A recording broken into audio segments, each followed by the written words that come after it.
Welcome back. More about plants में हम आगे का जो पार्ट पढ़ेंगे वो है अबाउट क्रॉप्स। क्रॉप्स जैसे ही आप क्रॉप सोचेंगे, आपको दिख रहा है इतना ब्यूटीफुल सा पिक्चर। यस, क्रॉप्स वो होते हैं जो हमारे लिए एक फॉर्म ऑफ फूड है, जिनको खाने से हम फिट हेल्दी बनते हैं। Okay, so let's start with crops. सबसे पहले हम डेफिनेशन याद समझेंगे, हम क्रॉप्स क्या होते हैं ये समझेंगे। Crops are plants that provide us food and raw material to produce food and clothes. Crops वो प्लांट होते हैं जो हमें खाना प्रोवाइड करते हैं, साथ ही साथ क्या प्रोवाइड करते हैं, रॉ मटेरियल, जिससे हम क्या बना सकते हैं, वी कैन मेक फूड और we can make clothes. Crops जो है बेसिकली हम उनको 3 कैटेगरी में डिवाइड करते हैं। First is food crop, second is fibre crops and third is oil producing crops. मतलब ऐसे प्लांट जिनको हम फूड फॉर्म में खाते हैं, दूसरे जिनसे हमें कोई फाइबर मिलता है जो कपड़े बनाने में यूजफुल होता है, और तीसरा जिससे हमें ऑयल मिलता है। आप लोग देखते हैं ना, मम्मी लेती है sunflower oil, groundnut oil, coconut oil, ये सब भी क्या है, दीज आर ऑल क्रॉप्स। ये हमें कहाँ से मिलते हैं? आपने राई का तेल, ये सब जो चीजें क्या है, we get from plants. So all the things we get from plants could be in form of food or in form of fiber or in form of oil. Okay, तो हमने अभी जो है आपने देखा कि क्रॉप्स कितने कैटेगरीज में डिवाइडेड हैं, लेकिन इनके टाइप्स भी होते हैं। क्रॉप्स के 2 टाइप्स होते हैं, पहला है खरीफ क्रॉप्स और दूसरा है राबी क्रॉप्स। खरीफ क्रॉप्स वो क्रॉप्स होते हैं जो समर सीजन में हमें मिलते हैं, they are grown in summer season, जिनको हम गर्मियों में उनकी जो है क्या कहना चाहिए, they are produced mostly in summer season. And rabi crops are the crops which are grown in winter season, जो हमें सर्दियों में मिलते हैं। लाइक हमें कैरेट मिलता है, हमें पीस मिलता है, हमें मस्टर्ड मिलता है, ये ठंड में मिलते हैं। और अगर आप समर सीजन की बात करें तो हमें व्हीट मिलता है, रवा राइस मिलता है, बाजरा मिलता है, we get in summer season. So आगे बढ़ते हैं, राबी और खरीफ क्रॉप के बारे में और क्या जान सकते हैं। ये देखिए, आपके डाउट्स क्लियर करने के लिए हमने राबी और खरीफ क्रॉप्स के जो है दोनों पिक्चर्स लगाए हैं। राबी क्रॉप्स में क्या आएगा, व्हीट आता है, ओट्स आते हैं, चिकपीस यानी वो खाते हैं ना, हरा चना बोलते हैं, मस्टर्ड यानी राई, आलमंड यानी बादाम, ब्रोकोली जो हेल्थ के लिए बहुत अच्छी होती है, ये सब राबी क्रॉप्स में आते हैं।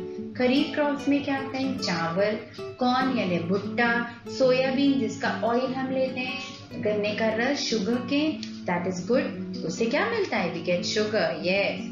ग्राउंडनट, इससे भी ऑयल बनता है, and we have got coconut. ये वाले सारे कौन से क्रॉप्स हैं, खरीफ क्रॉप्स।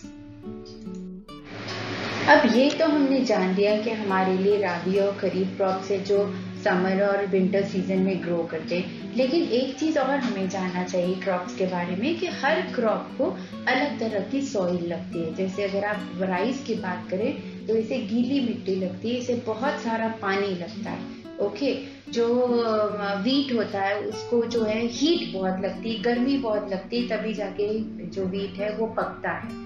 साथ ही साथ क्रॉप्स के लिए हमें मैन्योर और फर्टिलाइजर। मैन्योर क्या होता है, मैन्योर यानी खाद, और फर्टिलाइजर्स क्या होते हैं, फर्टिलाइजर्स वो होते हैं जो क्रॉप को प्रोटेक्ट करते हैं अगेंस्ट इंसेक्ट्स, अगेंस्ट पेस्टिसाइड्स। ये भी हम जानेंगे कि इंसेक्ट्स और पेस्टिसाइड्स क्या होते हैं। ये प्लांट को हेल्दी बनाने के लिए, जैसे हम लोग खाते हैं ना, हेल्दी डाइट खाते हैं, वैसे प्लांट्स के लिए हेल्दी डाइट क्या है, एक प्रॉपर मैन्योर जो सड़ा नहीं हो, कीड़े लगे नहीं हो, क्योंकि कीड़े वाला खाना होगा तो प्लांट भी खराब हो जाएगा। तो फर्टिलाइजर और मैन्योर प्रॉपर न्यूट्रिएंट्स प्लांट को प्रोवाइड करते हैं, उससे क्या होता है, वो हेल्दी भी होता है और उसके सीड्स भी सफिशिएंट क्वांटिटी में प्रोड्यूस होते हैं। Then comes quantity of water. Crops को ऑन टाइम जो है पानी मिलना चाहिए। ऐसा नहीं कि आपने जो है फार्म में सूखे सीड्स और जब आपको पानी मिला तब आपने डाला, ऐसा नहीं होता है। To see that the plant is healthy you have to give them manure, fertiliser तो ओके, लेकिन the second part is there should be adequate quantity of water, मतलब इतना बहुत ज्यादा भी नहीं और बहुत कम भी नहीं, sufficient amount of water. Then एक चीज और, क्रॉप्स जो है you have to make sure the plant is healthy. अगर प्लांट हेल्दी नहीं होगा तो सीड्स हेल्दी नहीं होंगे, और सीड्स हेल्दी नहीं होंगे तो जो है कोई मतलब नहीं उनको सो करने का। इसलिए उनको हेल्दी बनाने के लिए हमें proper manure, proper fertiliser, proper खाना, उनको टाइम टू टाइम जो है कीड़ों से बचाना, पेस्ट से बचाना। इंसेक्टिसाइड मतलब कीड़ों से बचाना, और पेस्टिसाइड्स मतलब जैसे रैट्स। आप जब फार्म में जाते हैं ना तो वहाँ चूहे बहुत होते हैं। आपने अभी रिसेंटली सुना था कि जो क्रिकेट्स हैं उन्होंने हमला कर दिया था फार्म्स पे, तो लोग जो है उनको जो है मार रहे थे। तो ये सब चीजें क्या है बेटा, these insects, these animals, they are in search of food. उनको खाना लगता है, उनको भूख लगती है, तो वो जैसे ही फार्म्स पे आते हैं उनको मिलते हैं healthy seeds, so they start eating them up. तो हमें अगर हम इनको स्प्रे करें टाइमली इंसेक्टिसाइड और पेस्टिसाइड्स को, so they become healthy. Then the last point is weeding. Weeds यानी ऐसे प्लांट्स जिनकी हमें जरूरत नहीं होती है वो क्रॉप्स के साथ ग्रो कर जाते हैं, तो हमें टाइम टू टाइम वीड्स को बाहर निकाल के फेंक देना चाहिए। नहीं तो जो मैन्योर और फर्टिलाइजर हमने प्लांट्स के लिए रखा है वो उसमें से हिस्से में से खाना खा लेंगे, हिस्से में से पानी पी लेंगे, तो प्लांट को जो है कम मिलेगा और उसका शेयर भी बन जाएगा। सो अगर हम वीड्स को टाइमली फार्म में से निकालते रहें तो प्लांट्स कैसे रहेंगे, वो हमेशा हेल्दी और फिट रहेंगे, और हमें बढ़िया सा खाना, ऑयल और फाइबर के लिए जो है चीजें मिलती रहेंगी। So you have to make sure that to keep the crops healthy, certain things जो हमने अभी पढ़ी है, they have always to be kept in mind. Let's revise what are they. Number 1, the kind of soil. Number 2, proper and adequate quantity of manure and fertilizer. Number 3, proper quantity of water. Yes.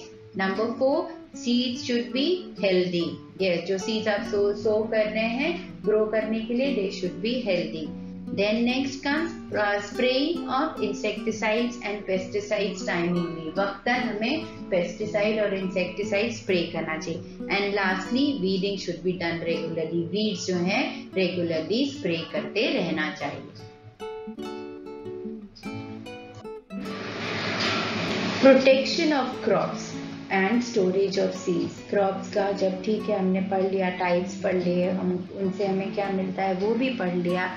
उनके लिए जब हम सो करते हैं उनके precautions क्या लेना चाहिए, उन्हें हेल्दी बनाने की क्या मेजरमेंट्स लेना चाहिए, वो भी हमने स्टडी कर ली. लेकिन एक one of the main important factors ये है, how should crops be protected and how should their seeds be store.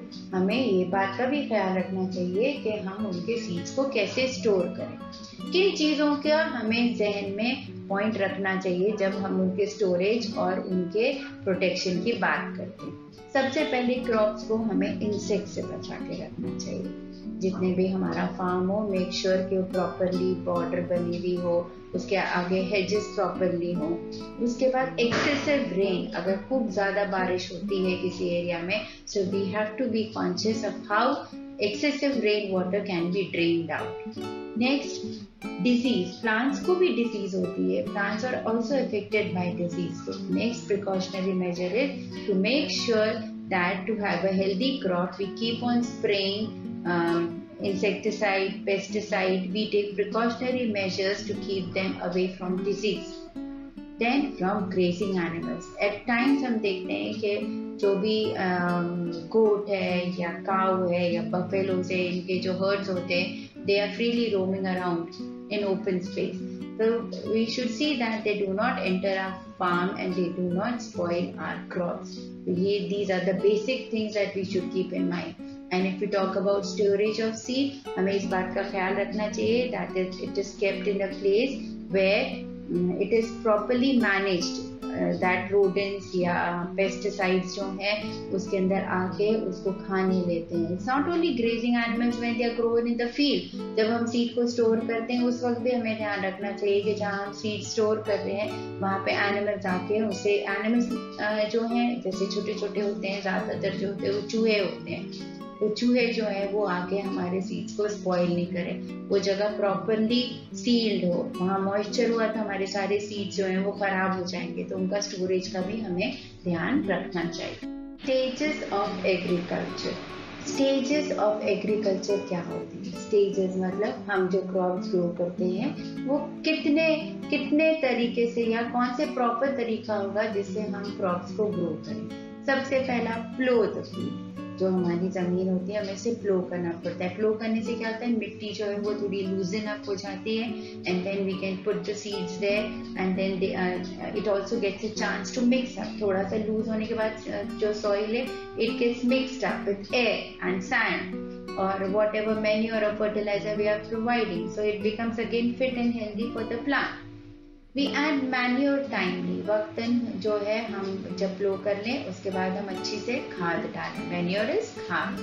Then we sow the seeds, फिर प्रॉपर डिस्टेंस मेंटेन करके जो है हम सीड्स को सो करें यानी उनको जमीन के अंदर गाड़ के उनको अच्छे से मट्टी से कवर अप करें. Then supply field with proper irrigation. Irrigation is a new word, but yes, जब हम proper supply करते हैं water, that is called irrigation. Then you spray pesticide and insecticide. Insecticide और pesticide एक vital factor हो गया है, क्योंकि insects जो है पूरे crop को, पूरी खेती को खराब कर देते हैं. Same thing जो है pesticides भी जो है they just spoil the whole yield of the crops. So they have to be done timely. Harvesting, that is cutting and gathering the crops. When the seeds are ready, when the fruit is ready, you know that the seeds are ready to harvest. Proper cutting होनी चाहिए and gathering. ऐसा नहीं कि कहीं भी काट के पटक दिया. They should be properly cut and gathered, यानी जमा करना चाहिए.